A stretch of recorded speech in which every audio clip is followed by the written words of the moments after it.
Halo Sobat Adita, semuanya selamat datang kembali ke Suara Adita, di mana podcast ini akan membahas isu-isu mengenai inklusivitas, aksesibilitas, dan juga perjuangan untuk menciptakan ruang yang ramah bagi semua orang tanpa terkecuali. Saya Andrew sebagai host hari ini akan berbincang mengenai sesuatu yang sangat penting tapi sering diluput oleh sebagian orang, yaitu kampanye inklusivitas dari unit layanan disabilitas atau ULD di kampus kami. Dan yang bikin spesial pada hari ini kita kedatangan tamu istimewa. Beliau adalah ketua ULD di kampus kami yang akan berbagi langsung tentang program kerja kampanye tahun ini. Oke. Halo Pak Andreas, terima kasih sudah hadir di Suara Adita. Sebelum kita masuk ke topik utama, bisa memperkenalkan sedikit mungkin dari nama, jabatan, dan juga cerita mengenai keterlibatan Bapak di dalam ULD ini. Ya, selamat siang Andrew, selamat siang teman-teman dari Pradita.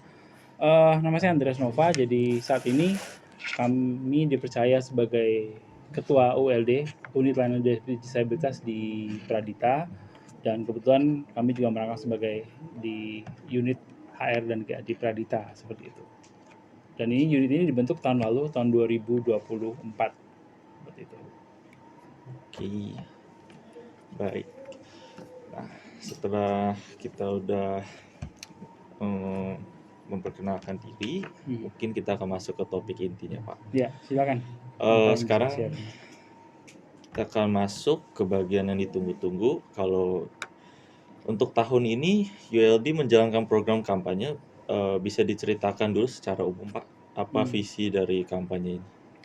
Baik, kampanye kalau kita diskusi ya mengenai kampanye yang dilakukan ULD saat ini, kami baru pada tahap sosialisasi pengenalan ULD di Pradita, ya, bagaimana itu nanti berfungsi dan membantu mahasiswa seperti itu.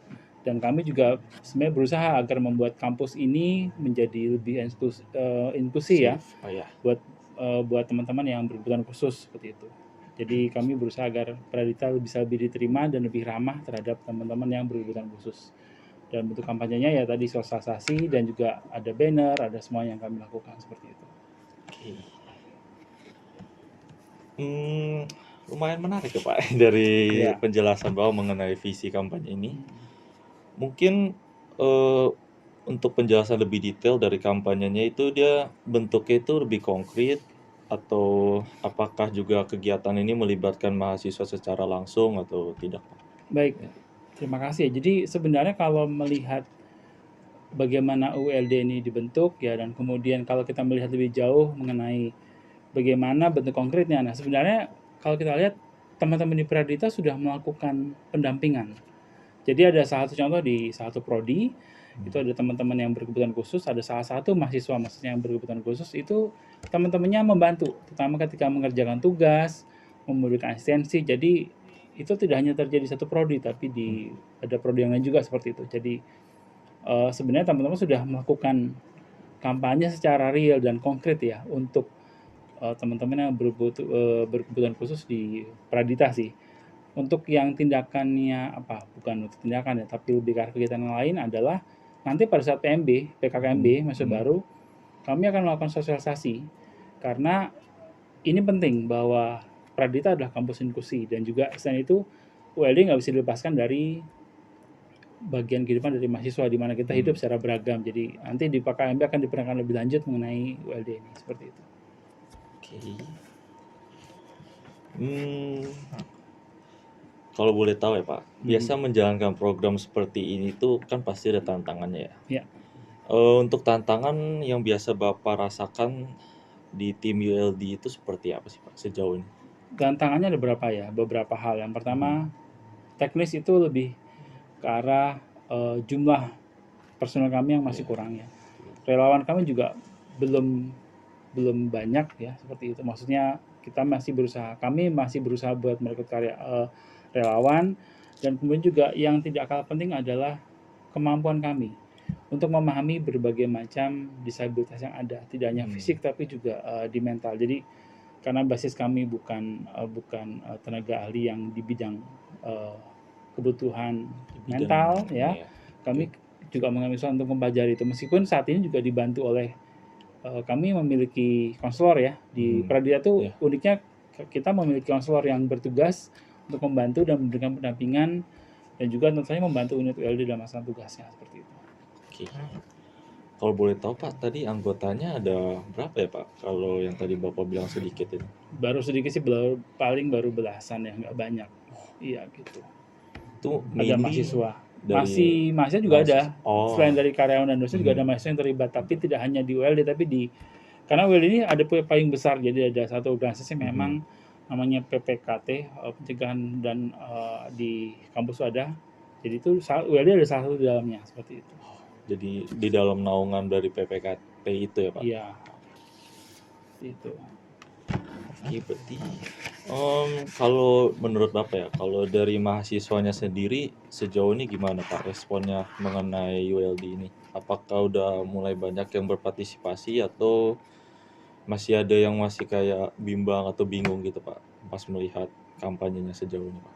Sejauh ini sih responnya kami lihat sih tidak ada yang negatif ya, maksudnya responnya negatif karena sepertinya teman-teman juga terbiasa bahwa ada teman-teman mereka yang memiliki kebutuhan khusus seperti itu. Jadi mereka juga cukup memahami kok kalau temannya punya kebutuhan khusus seperti itu. Oke. Kalau menurut Bapak, Pradita itu sudah termasuk sebagai kampus yang inklusif belum? Dari segi fitur, dari segi mungkin dari pelatihan dari dosennya atau karyawannya buat membantu teman-teman yang berkebutuhan. Kalau dilihat infrastruktur kita yang miliki ya, jadi kami berusaha agar kampus Pradita itu bisa bersifat inklusi. Ya bisa dilihat dari contoh RAM, dari contoh toilet yang kami yang ada toilet untuk teman-teman difabel. Jadi kami berusaha agar kampus Pradita menjadi kampus yang sifatnya inklusi. Ya, dan ke depan kami juga berusaha agar ini bisa semakin lebih ramah untuk teman-teman mahasiswa yang memiliki kebutuhan khusus seperti itu.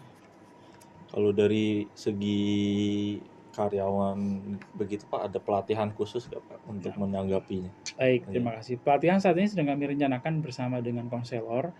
Jadi bagaimanapun ini kan butuh pelatihan khusus ya, nggak setiap orang tiba-tiba bisa mendampingi mereka yang punya kebutuhan khusus, terutama tidak yang non fisik tapi mental. Jadi itu perlu pelatihan. Kami sedang merancang program-program pelatihannya. Nanti kalau memang bisa jalan itu akan sangat baik ya untuk semua karyawan dan juga mahasiswa seperti itu. Oke. Seperti yang dari pertanyaan sebelumnya yang mengenai sarana dan prasarana di kampus, apa ada rencana untuk menambahkan Pak? Kayak ada yang mau ditambahin fitur atau dari segi mungkin fasilitas kayak mungkin yang lift yang kayak dibuat wheelchair begitu Pak, mungkin yang diperbanyak gitu atau gimana? Oke, kami akan melihat ya ke depan bagaimana perkembangan dan persentase dari teman-teman mahasiswa yang berkebutuhan khusus. Kami berkaca dari studi banding kami ke Brawijaya waktu itu, satu mereka sudah punya beberapa fasilitas pendukung ya, karena mereka sudah jauh lebih siap dan kami belajar dari sana dan kami baru sampai satu pada kesimpulan kami akan terus melihat ini bagaimana perkembangan ke depan dan jika diperlukan pembangunan khusus maka itu akan diajukan tentu saja dan akan direncanakan untuk dilakukan seperti itu. Oke, berarti obrolan hari ini benar-benar membuka wawasan kita semua mengenai ULD ini. Ya. Sebelum kita tutup, mungkin Pak Andreas bisa kasih pesan singkat untuk mahasiswa, dosen, atau siapapun yang ingin lebih terlibat dalam gerakan kampus inklusif ini, Pak. Ya, untuk seluruh teman-teman dan sivitas akademika, kami mengharapkan agar kita bersama-sama dengan peran kita masing-masing itu menciptakan lingkungan inklusi buat teman-teman kita yang berkebutuhan khusus, karena Pradita harusnya bisa ramah dan menerima semua teman-teman yang berkebutuhan khusus. Itu sih dari kami. Baik, terima kasih Pak Andreas atas waktu dan sharingnya yang sangat luar biasa. Dan buat Sobat Adita semua, jangan lupa untuk mewujudkan kampus yang inklusif, yang ramah untuk disabilitas, dan ini bukan hanya tugas dari satu unit ULD, tapi ini merupakan semua tanggung jawab dari masing-masing kita semua. Jadi sampai jumpa di episode berikutnya. Stay aware, stay kind, and always support inclusivity.